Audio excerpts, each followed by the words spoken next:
Voilà, je crois que je suis avec vous. Je ne suis pas sûre, mais j'ai l'impression que ça marche. Pour vous faire cette lecture que m'a demandé Mathias Vincenot pour les quartiers du livre. Et je le remercie au passage, le Festival des quartiers du livre. Je remercie également Eric Banda pour l'invitation. Et je vais vous lire un extrait de mon dernier roman, Changer le sens des rivières, qui est également paru en pocket. Voilà. Changer le sens des rivières en pocket. Et c'est une lecture qui va durer, je pense, entre 15 et 20 minutes, peut-être plus 20 que 15, à dire vrai. Alors ça demande un tout petit peu d'installation. Et c'est parti, je commence par le début du roman. Et ça commence comme ça. Loyer, charge 410 €. Téléphone, internet, 53 €. Essence, assurance, divers voitures, 110 €. Manger, 350 €. Papa, 300 €. Plus salaire, 1320. Plus pour boire, environ 250 €. Reste pour autres, 347 €, soit 12 € par jour environ. Marie scrute la liste rédigée de son écriture ronde d'ex-élève appliquée et conclut que 12 € par jour, c'est assez pour s'acheter une paire de Converse roses pour son rendez-vous du lendemain avec Alexandre. Les siennes ont trop marché et malgré plusieurs passages en machine, la toile n'arrive plus à se débarrasser d'un fond gris épuisé. Elle imagine ses pieds avec les nouvelles chaussures au bout, 60 € pointure 38 pour ce moment qu'elle attend depuis si longtemps, depuis qu'elle a mis Alexandre dans son collimateur de rêveuse. Marie ne sait pas pourquoi son corps s'agite autant quand le jeune homme n'est pas loin, et ce depuis le premier regard, quand il a franchi le seuil de la brasserie, il y a 4 mois. Lunettes rondes, prénom de chevalier, des choses à dire sur la situation actuelle. Alexandre ne ressemblant en rien au voyou à quadriceps de footballeur dont elle s'est entichée jusque-là. Il vient au bar, chargé de gros livres qu'il feuillette aussi concentré qu'un vieillard devant la nuit qui tombe. Parfois, il sort de grandes feuilles cartonnées pour faire ce qu'il appelle ses storyboards, une succession de dessins qui décrit tous les plans d'un film. Il quittera le Havre un jour pour se présenter à Paris au concours d'une école de cinéma renommée.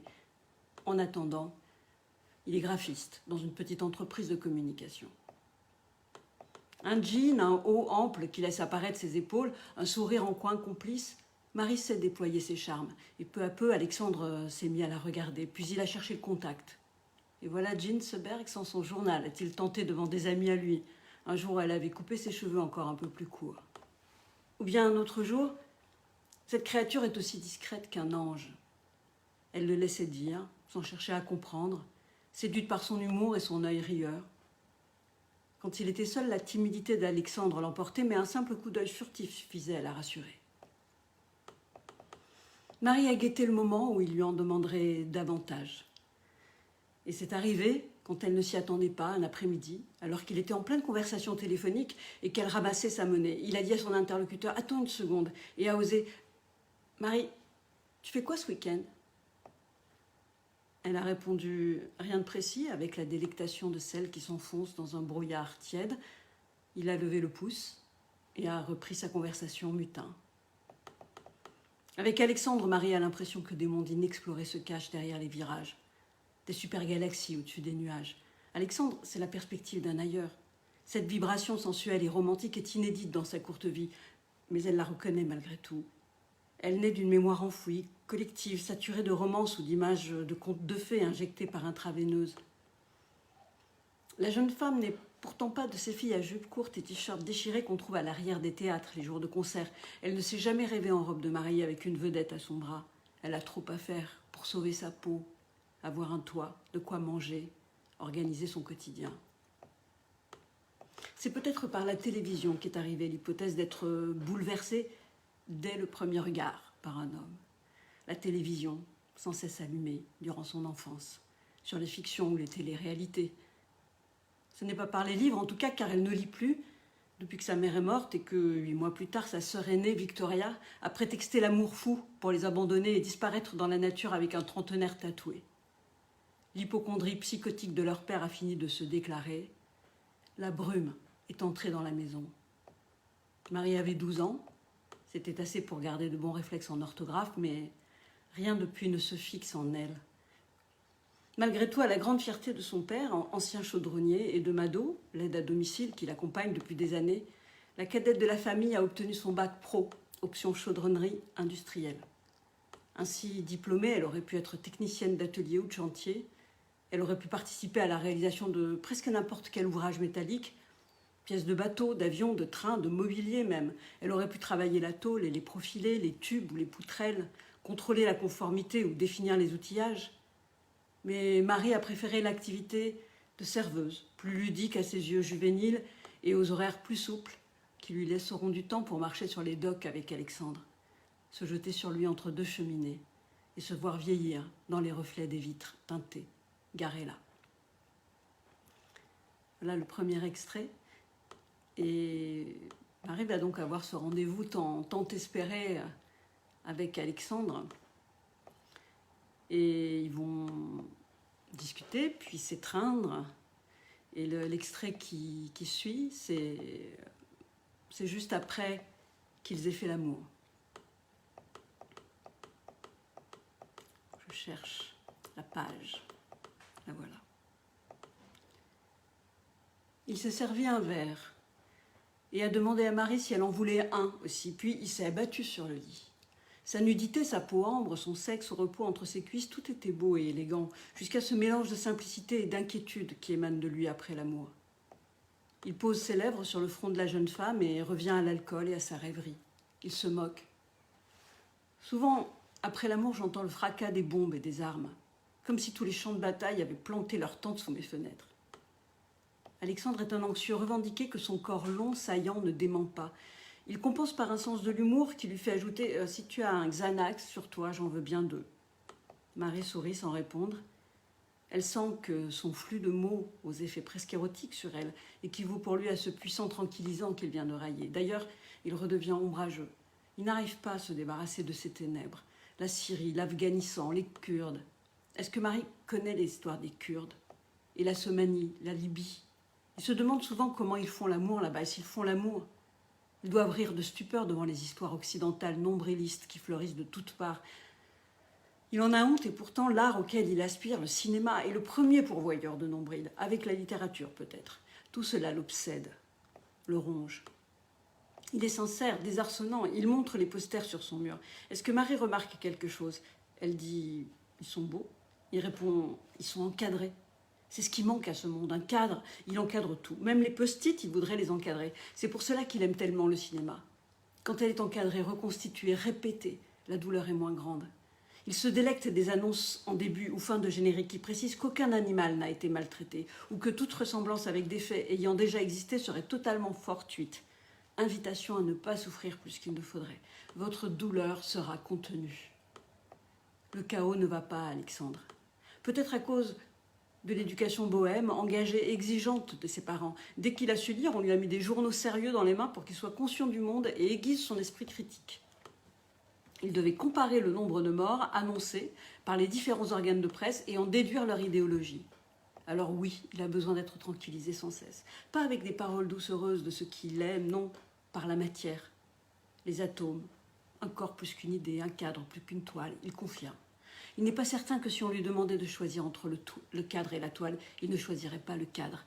Il parle du fracas universel, mais il avoue que les 2 courts-métrages qu'il a écrits n'ont rien à voir avec la grande histoire. Ce sont des récits d'amitié, d'ambition, de petites choses de la vie, des détails du quotidien amplifiés par l'attention artistique qu'on leur porte. Il voudrait trouver un producteur qui le finance pour les réaliser, ou au moins quelqu'un d'expérimenté qui les lise, avoir des avis, des personnes pour échanger sur son travail, mais c'est difficile. Marie passe la main dans les cheveux d'Alexandre. Son épais est assez long pour y faire glisser ses doigts. Il dit « Truffaut a écrit un jour « Seul le domaine affectif m'occupe et m'intéresse. Moi aussi, mais j'arrive pas à ignorer totalement le monde autour, à renoncer sans culpabilité à en faire un sujet. » Alexandre aime la caresse de Marie dans ses cheveux. Et parce qu'il aime cette caresse, il se tait et il la regarde. Toute la suite de la vie de Marie se joue là, maintenant, à cause de cette caresse délicieuse, à cause de ce frisson, cette flèche qui parcourt le dos du jeune homme au point qu'il cesse sa logorrhée.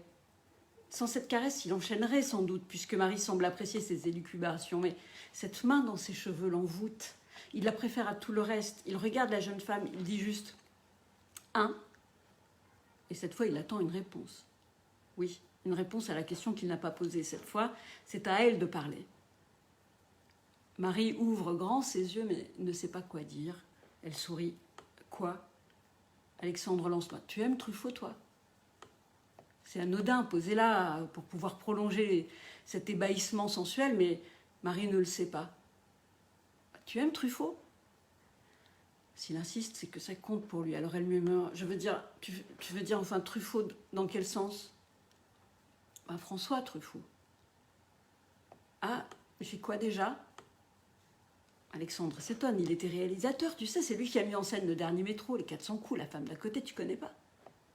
Marie dit non. Pourtant, le dernier métro, elle l'a déjà pris, et les 400 coups, elle les a déjà reçus. A priori, elle devrait connaître. Alexandre sourit. C'est un cinéaste de la nouvelle vague, un très bon. Et Godard, on connaît, et Chabrol. Ils sont tous de la nouvelle vague. Marie ne connaît pas la nouvelle vague, elle connaît les vieilles vagues. Toujours les mêmes, les radoteuses qui se cognent sur les rochers.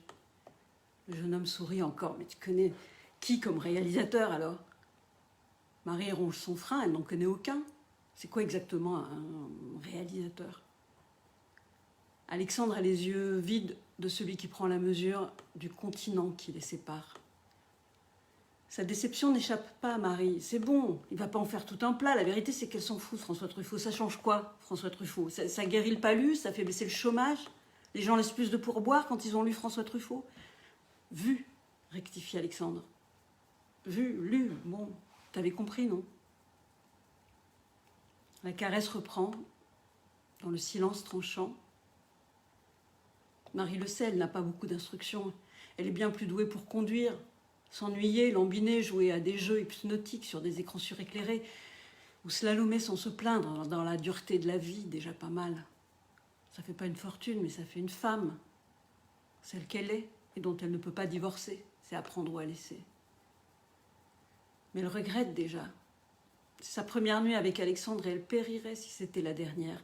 Elle en a déjà vécu des histoires sans lendemain avec des indécis, des versatiles, bulles de savon qui éclatent au contact de la première plume qui passe. Son histoire avec Alexandre, ça ne peut pas finir ainsi. Visage fermé, le jeune homme se laisse toujours caresser, mais il ne parle plus. Quel genre de fille se cache derrière cette main qui joue avec sa chevelure ? Est-ce qu'il n'est pas allé trop vite ? Non seulement Marie ne connaît pas le cinéma, mais elle n'a pas réagi non plus quand il a abordé d'autres sujets, les conflits dans le monde, la peinture, la poésie. Alexandre a 25 ans et sa naïveté romantique, bien aidée par son obsession du cadre, a déjà cédé du terrain à la raison. Ils s'égareraient tous les deux en s'entêtant dans une relation évidemment condamnée. Il n'éprouve pas de mépris, ce n'est pas sa pente naturelle, mais plutôt de la tristesse. Une tristesse encombrante que la main de Marie, magique dans ses cheveux, ne parvient pas à faire disparaître. Et donc, Marie, qui a bien saisi tout ça, va tenter de garder le lien avec cet Alexandre, mais lui, il s'éloigne. Et furieuse, elle l'attend en bas de chez lui, et elle est violente. Elle lui casse la gueule, je vous laisserai découvrir ce moment. Et elle se retrouve en comparution immédiate. Et je cherche la page. Qui est pas loin. J'arrive. Marie est amenée dans le box par 2 policiers fatigués. L'avocate commise d'office a bien essayé de lui éviter la comparution immédiate, mais sans succès. Même si Alexandre ne s'est finalement pas constitué partie civile, sa perte de connaissance suite à sa fracture des cervicales, accompagnée d'une plaie au cuir chevelu, ayant nécessité 3 points de suture et entraîné 2 jours d'hôpital, les insultes et courageurs envers les agents et bien sûr le flagrant délit, ont scellé le sort de la jeune femme. Elle baisse la tête. On lui fait signe de s'asseoir, une autre audience est en cours, elle sera jugée ensuite. C'est ce qu'on lui a expliqué avant de pénétrer dans ce lieu où il faut rester silencieux et discret jusqu'au moment de l'appel. Les yeux fixés sur ses converses roses, elle n'entend d'abord qu'un brouhaha lancinant. Puis son esprit se calme et elle distingue la voix lasse du président qui s'adresse au prévenu jugé en ce moment et qui se tient debout tout près de Marie. C'est un homme jeune, de carrure sportif, 35 ans environ, au visage rond, glabre. Il est contrit et repentant. « Est-ce que vous reconnaissez qu'au moment de votre interpellation, vous manipuliez un téléphone et que vous l'avez cassé en deux ? » ?»« Oui. »« Or, vous avez dit au policier qu'il s'était cassé lorsque vous êtes sorti de la voiture. Confirmez-vous ? » ?»« Non, c'est moi qui l'ai cassé. »« C'est vous qui l'avez cassé volontairement. » »« Oui, j'étais tellement paniquée que je voulais minimiser les dégâts, mais je suis venue vous dire toute la vérité et chasser mes démons, comme on dit. À l'interpellation, j'ai tout de suite voulu fuir mes responsabilités, j'ai fait n'importe quoi. Je venais d'apprendre que j'allais être papa, alors voilà. Et comme j'ai déjà fait 2 mois de prison l'année dernière. Et effectivement, j'allais y venir, monsieur. Je ne veux pas y retourner. Pour lutter contre le vertige qui lui entre à nouveau dans le crâne, Marie a besoin de considérer les lieux, les présences, et surtout de mettre un visage sur cette voix d'homme qui la jugera tout à l'heure, car elle a une rondeur ou peut-être un phrasé, une façon curieuse d'accentuer certaines syllabes qui lui sont familiers. Alors, par en dessous, sans quitter l'abri de son menton enfoncé dans son cou, elle lève enfin les yeux. Elle se fige. Sur l'estrade, le président a exactement la même corpulence que l'homme acariâtre du café sur lequel Marie a renversé une tisane la veille. Drapé dans le contour noir de sa robe, entouré de ses 2 assesseurs, il semble concentré sur son dossier et les propos de l'accusé. Tête baissée, il respire fort et il grogne, il prend de la place. Il ne craint pas d'être regardé ni d'être entendu, il est en lui-même. Marie voudrait mettre sur le compte de sa confusion, ce qui lui apparaît comme une hallucination de jeune femme à nuit blanche. Mais c'est bien lui, dans ce tribunal, rien ne le contredit. C'est lui, il est juge et va la juger. Elle manque d'air, et dans cette apnée épuisée, elle tente de se souvenir. L'épisode de l'eau bouillante peut-il lui nuire ? Elle se rappelle. Sa maladresse, son agacement, sa désinvolture, mais elle se félicite d'avoir offert la tarte tatin. Elle regrette immédiatement de ne pas avoir précisé à son client que le prix avait été déduit de ses pourboires. Cela lui était indifférent à ce moment-là, qu'on sache ou non la nature de ses sacrifices. Seul son amant comptait, Alexandre, qui venait d'entrer dans le bar. Elle tape du pied nerveusement, tente de réfléchir. Un juge peut-il vraiment être plus sévère à cause d'un accident de tisane ? Elle ne sait pas répondre. Ce lieu solennel, constellé d'adultes en hermine, loin de l'apaiser, agite le magma d'émotions et d'impulsions qu'est devenue Marie depuis quelques jours. Incontrôlable. Alors voilà, un lien va se tisser avec ce juge, et ça je vous laisse peut-être, si vous n'avez pas lu le roman, le découvrir. Et je vais vous lire un autre passage bien plus tard, qui, alors que le lien est tissé avec ce juge et qu'elle apprend à son contact, on va dire, sa sœur, sa grande sœur débarque. Elle débarque avec une amie qui s'appelle Inge et elles font ensemble une virée. J'avais envie de vous lire un bout du chapitre de cette virée quand elles se retrouvent sur la plage. Le dealer est passé et Victoria et Inge fument en regardant l'horizon. Marie, assise en tailleur, ne consomme pas mais boit au goulot la bouteille de papa, ouverte pour fêter le grand large. Sa tête tourne tant qu'elle croit déguster un vin savoureux. Elle murmure « L'univers n'est pas obligé d'être beau et pourtant il est beau. Mais personne ne l'entend à part peut-être les fins de vagues qui viennent lécher ses chaussures. » Victoria et Inge évoquent leur périple, les étapes qu'elles feront avant de rejoindre leur job à Nantes.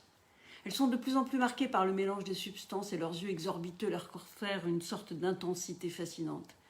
Elles utilisent des formules qui frappent le cerveau de Marie et la font rire. Chez nous, on n'a jamais tenu un journal en main, sauf pour relancer le poêle à bois, hein Marie ? Quand je vois qu'il y en a qui laissent leurs canettes traîner sur la plage, je me dis qu'un bon tsunami dans leur gueule. Et nous, ce qu'on aimerait, c'est que les Juifs fassent la prière en latin.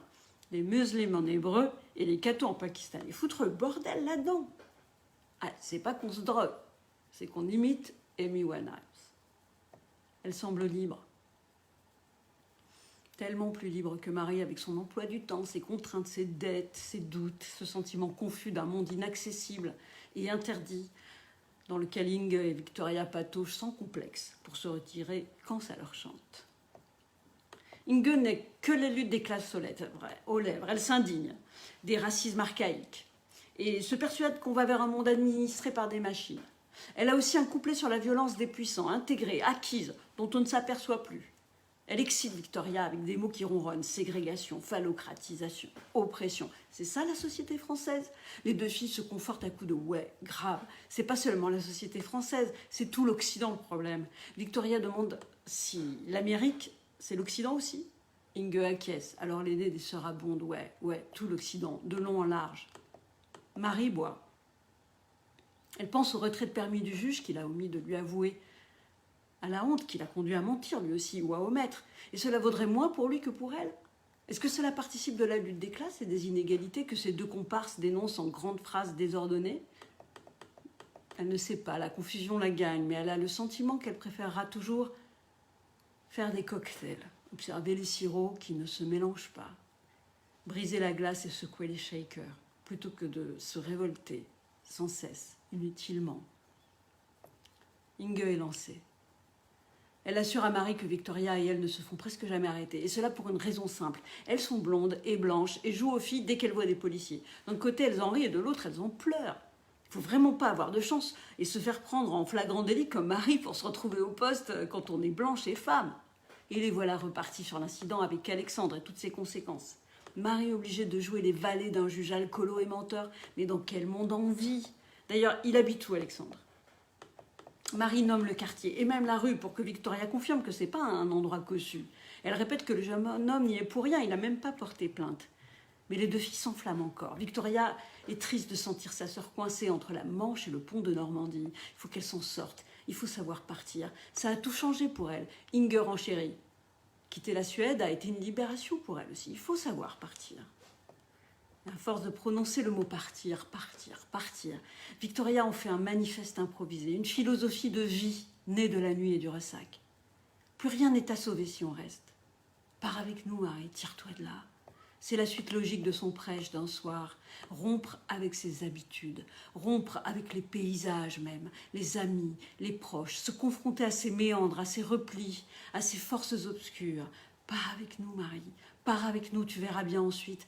Pars avec nous, tu n'as plus rien à perdre. La rengaine a des allures de prière nocturne, d'incantation, d'ordre. Marie finit par murmurer je suis quand même engagée avec le juge. Victoria et Inge hallucinent. Celui qui s'est emplâtré contre un arbre et n'a même pas les couilles d'avouer qu'il avait 3 grammes dans le sang. Elle croit qu'il ferait cas d'elle, lui, si des anges lui proposaient l'aventure. Et papa, tante Marie, elles enverront de l'argent régulièrement à papa. C'est pas ça qui est plus difficile à trouver, l'argent. Dans la tête de la jeune serveuse, ça tambourine comme un djembé djala. Son pouba à 140, l'iode, le sel, l'alcool, elle conclut. Pourquoi pas? Ça doit être vrai qu'il faut savoir partir. Alors oui, pourquoi pas. Et le youhou triomphant des filles déchire le voile charbon du ciel. Voilà, et pour terminer, je vais vous lire un tout court passage qui est un peu déconnecté, on va dire, du récit, mais qui pourrait être sa toile de fond, et qui me paraissait bien pour finir. Je le cherche.